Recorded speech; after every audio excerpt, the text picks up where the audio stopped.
A filha preferida. Parte 1. Desde pequena, eu soube que não era a filha favorita. Cresci ouvindo que eu nunca seria suficiente, que meu lugar era a sombra da minha irmã, a princesa da casa. Enquanto ela era bajulada e protegida, eu era ignorada. Minha irmã não precisava se esforçar para ser admirada, para ter o carinho e a atenção de nossos pais. Bastava um sorriso ou um pedido, e tudo lhe era dado de bandeja. Já eu, por mais que tentasse, por mais que me dedicasse, nunca parecia o bastante. Se ela tirava notas medianas na escola, era um gênio. Se eu tirava notas altas, era porque não tinha mais nada para fazer. Se ela errava, tudo era minimizado. Se eu cometia o menor deslize, era lembrado por meses. Cresci ouvindo que eu era fraca, burra, sem graça. Uma peça desnecessária naquela família. Eu observava, tentava entender o que havia de tão errado comigo. Será que meu jeito era tão desprezível assim? Será que eu deveria tentar ser mais parecida com minha irmã? Às vezes, fingia não me importar, mas a verdade é que doía. Doía profundamente. Eu me esforçava, mas não por mim, e sim por uma aprovação que nunca viria.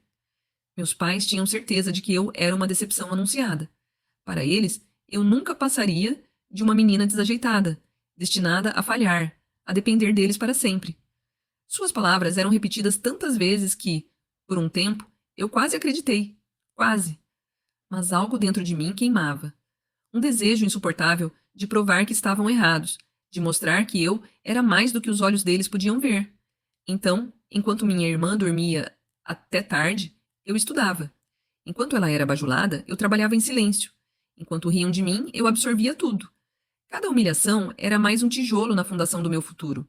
Havia noites em que eu chorava em silêncio, odiando o mundo, odiando minha situação, mas, principalmente, odiando minha incapacidade de me desligar da necessidade de ser aceita por eles. Eu queria libertação, mas não sabia como conquistá-la. Eu era invisível para minha família, mas não para mim mesma. Cada dia que passava, eu sentia que estava mais perto de me tornar quem eu queria ser. Mas o que eu não sabia era que, antes de chegar ao topo, eu teria que desmoronar completamente. Curta e compartilhe para a próxima parte. A filha preferida. Parte 2. A adolescência foi um período ainda mais cruel. Enquanto minha irmã brilhava nos eventos da escola, cercada de amigos e elogios, eu me afundava nos livros, tentando me agarrar à única coisa que poderia me tirar daquele lugar: o conhecimento. Meus pais nunca notaram meu esforço. Para eles, estudar demais era uma perda de tempo, um desperdício. Diziam que eu deveria aceitar minha realidade e parar de sonhar tão alto. Mas eu não conseguia aceitar. Não queria ser como eles previam, uma fracassada que jamais sairia debaixo de suas asas. Queria ser independente, provar que podia trilhar meu próprio caminho. Só que, quanto mais eu tentava, mais parecia que o destino conspirava contra mim. Cada pequena conquista minha era diminuída. Se conseguia um bom resultado, era sorte. Se falhava, era uma prova de que nunca chegaria a lugar nenhum. E no fundo, o medo começou a crescer dentro de mim. E se eles estivessem certos? E se eu nunca fosse realmente boa o suficiente? O medo do fracasso me perseguia como uma sombra. Eu queria vencer, mas o pavor de cair me impedia de tentar. Meus pais repetiam que eu era fraca, que jamais conseguiria algo sem eles. Às vezes eu me pegava quase acreditando nisso, até que um dia algo mudou. Eu ouvi uma conversa deles. Falavam de mim como se eu fosse um peso morto, alguém que jamais sairia daquela casa, como se minha vida estivesse selada antes mesmo de começar. Foi a primeira vez que senti algo diferente da tristeza. Eu senti raiva, não dos outros, mas de mim mesma. Como eu podia aceitar viver assim? Foi ali que decidi. Eu sairia daquela casa, nem que fosse a última coisa que eu fizesse. Curta e compartilhe para a próxima parte.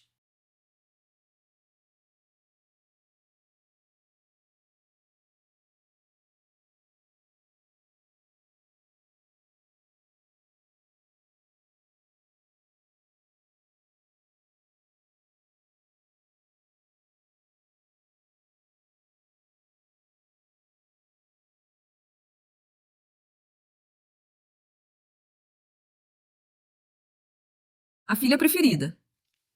Parte 3. Fugir parecia a única opção. Não havia despedidas, nem explicações. Apenas uma mala pequena e um coração pesado de medo e esperança. Eu não tinha um plano detalhado, apenas uma certeza: não voltaria para trás. Encontrei um emprego simples, um quartinho apertado e, pela primeira vez, provei o gosto da liberdade. Mas a realidade não era tão simples quanto nos sonhos. O dinheiro mal cobria as despesas. A solidão se tornava uma sombra insistente.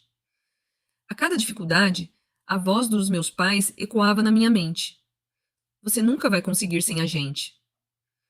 Houve dias em que eu pensei em desistir. O cansaço me consumia, a incerteza me atormentava. Trabalhei em empregos exaustivos, passei fome, chorei de desespero.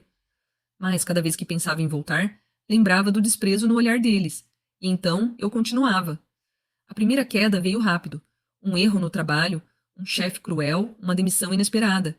De repente, eu estava sem dinheiro e sem direção. Senti o peso do fracasso me esmagar, mas algo dentro de mim se recusava a ceder. Não importava quantas vezes eu caísse. O que importava era quantas vezes eu me levantaria. E naquele momento, com lágrimas escorrendo, fiz uma promessa a mim mesma: eu não desistiria. Curta e compartilhe para a próxima parte.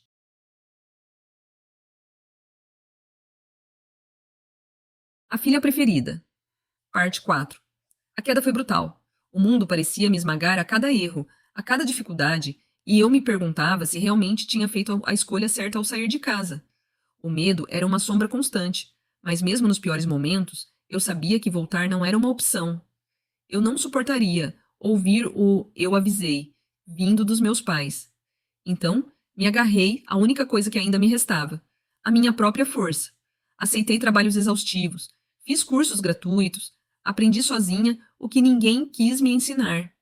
Não havia ninguém para me amparar quando as coisas davam errado. Eu era minha única aliada. Mas, com o tempo, os pequenos avanços começaram a surgir. O primeiro emprego fixo veio como uma vitória imensa. O salário era baixo, o trabalho pesado, mas era meu.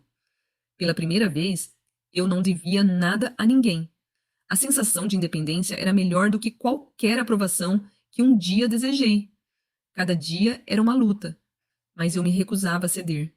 Fui rejeitada, subestimada e testada inúmeras vezes, mas continuei. O fracasso rondava como um predador, mas eu não permitiria que me dominasse. A cada porta fechada, buscava outra. A cada tropeço, me levantava com ainda mais vontade. E então, finalmente, as coisas começaram a mudar. Consegui uma oportunidade melhor, depois outra e mais uma. Eu estava construindo o meu próprio caminho, sem depender de ninguém. O tempo passou e minha determinação se transformou em algo sólido. Busquei oportunidades maiores, me especializei, tomei riscos que antes me assustavam. A cada conquista, a voz dos meus pais ficava mais distante. Eles diziam que eu nunca conseguiria sem eles, mas eu estava provando a cada dia que estavam errados. E então o improvável aconteceu: o sucesso. Eu não apenas sobrevivi, eu cresci. Meu nome começou a ser reconhecido, meu trabalho admirado, e o dinheiro, que um dia foi um problema, deixou de ser uma preocupação. Mas o mais importante era que eu finalmente me sentia livre. Já não queria provar nada para ninguém. Tudo o que construí, fiz por mim. E foi quando eu estava no auge, vivendo a vida que sempre sonhei, que o passado bateu à minha porta. Curta e compartilhe para a próxima parte. A filha preferida. Parte 5. Eu sabia que esse dia chegaria. Era previsível. Durante anos fui tratada como um peso morto, como alguém destinada ao fracasso. Agora, de repente, eu era a única esperança deles. Não porque se importavam comigo, mas porque precisavam de mim. Minha irmã me contou tudo. A empresa da família, outrora estável, estava em ruínas. Meu pai, sempre tão confiante em suas decisões, apostou tudo nela, sua filha perfeita, para administrar os negócios. Mas a mesma menina que nunca teve que lutar por nada, que sempre teve tudo entregue de bandeja, não sabia como sustentar algo tão grande. Ela afundou a empresa com decisões ruins, né? Gastos descontrolados e negligência. E agora estavam falidos. A mesma família que me olhava com um desdém, agora me via como a única solução. Eu podia sentir o desespero nas palavras da minha irmã, no tom hesitante de sua voz. Mas não havia nada de genuíno ali. Não me procuravam porque se arrependiam. Me procuravam porque não tinham outra escolha. Eu deveria sentir prazer com aquilo. Deveria me deleitar com a ironia da situação, mas, em vez de satisfação, tudo o que senti foi indiferença. Eles não faziam mais parte da minha vida. Não eram mais um peso nas minhas costas. Eu não precisava provar nada para eles, e muito menos carregá-los comigo. Quando finalmente nos encontramos, vi o medo nos olhos dos meus pais. Minha mãe tentava parecer calma, mas a expressão dela era de puro desespero. Meu pai, que sempre me olhava com superioridade, agora parecia perdido, fragilizado. Minha irmã, que sempre se sentiu acima de mim, não conseguia manter contato visual. Eles esperavam que eu resolvesse tudo, que esquecesse o passado e me tornasse o pilar que nunca quiseram que eu fosse. Mas eu já não era mais aquela garota que implorava por um mínimo de reconhecimento. E pela primeira vez, eles perceberam isso. O silêncio entre nós era ensurdecedor. Pela primeira vez, eu era aquela que tinha o poder, mas não havia satisfação nisso. Apenas a certeza de que eu jamais voltaria a ser a mesma. Curta e compartilhe para a próxima parte. A filha preferida. Parte final. O silêncio entre nós era sufocante.